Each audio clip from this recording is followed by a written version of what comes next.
नमस्कार विद्यार्थी मित्रांनो, बघा इयत्ता 6वी सायन्स आज आपण आपल्या व्हिडिओमध्ये natural resources air water land या टॉपिकचा अभ्यास करणार आहोत।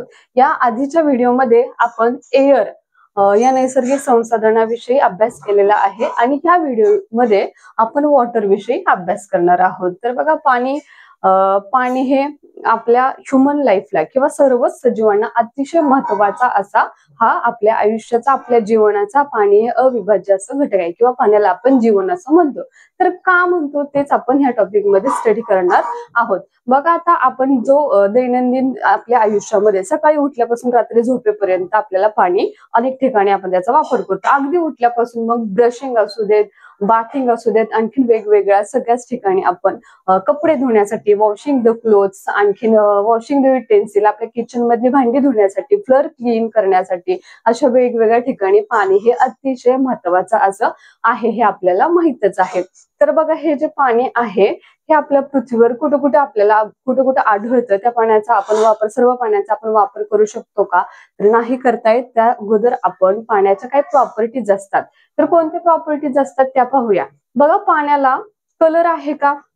तर नाही, पाणी हे कलरलेस आहे। काय? The water is colourless. त्याच्यानंतर वॉटरला टेस्ट आहे का? तर नाही, water is tasteless.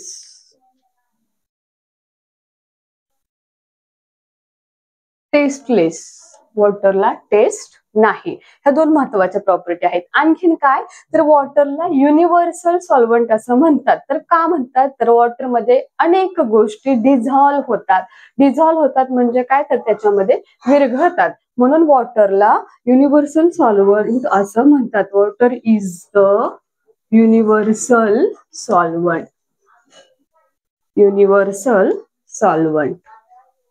वॉटरला universal solvent असं म्हणतात। का म्हणतात? तर पाण्यामध्ये अनेक वस्तू काय होतात? डिझॉल्व्ह होतात, विरघळतात, म्हणून वॉटरला युनिव्हर्सल।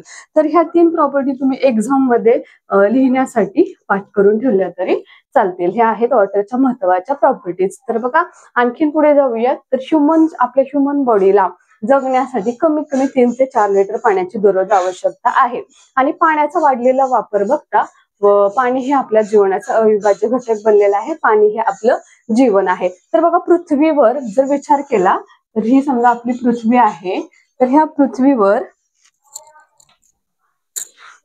71% पाणी प्रेझेंट आहे। हे आपण काल सुद्धा बघितलेलं आहे, किती? 71%। आणि जमीन आहे फक्त 29%। पण ह्या 71% वॉटर पैकी सर्वच वॉटर आपल्याला युज करता येतं का? तर नाही करता येत। का? तर सर्वात जास्त पाणी आहे, समजा हे एवढं, तर हे एवढं सर्वात जास्त वॉटरचा भाग हा कशामधला आहे? ओशन मधला आहे, समुद्रातल्या पाण्याने व्यापलेलं आहे। तर समुद्रातलं पाणी हे खारट असतं, सॉल्टी टेस्ट असतं, त्यामुळे आपल्याला त्याचा यूज करता येत नाही। त्याच्यानंतर बघा काही वॉटर हे ग्राउंड वॉटर लेवलला आहे, त्याचाही आपल्याला यूज करता येत नाही। मग अगदी थोड्याशाच प्रमाणात हे जे आहे हे एवढ्या प्रमाणातच वॉटर आपण ड्रिंकिंग पर्पज साठी यूज करू शकतो।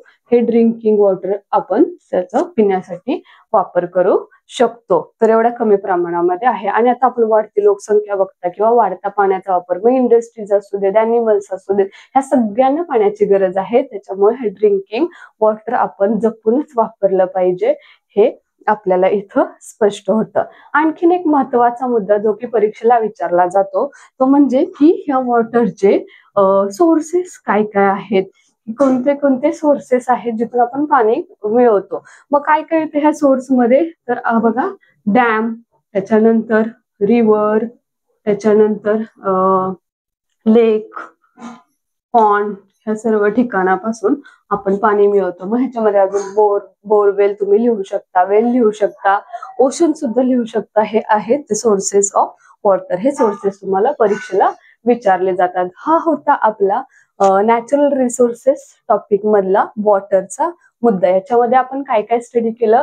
तर बघा पाण्याचा वापर कुठे कुठे कोणकोणत्या ठिकाणी केला जातो, त्याच्यानंतर पाण्याच्या प्रॉपर्टीज काय आहेत आणि प्रॉपर्टीज नंतर की त्या पाण्याचे वॉटरचे सोर्सेस काय आहेत, हे होते महत्वाचे मुद्दे. ह्या मुद्द्यानुसार तुम्ही तुमच्या टेक्स्टबुक मध्ये रिडिंग करा, त्याच्यावरचे प्रश्न पाठ करा आणि परीक्षेसाठी त्याची तयारी करा.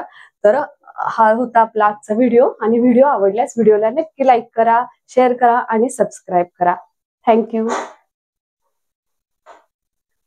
तो हसून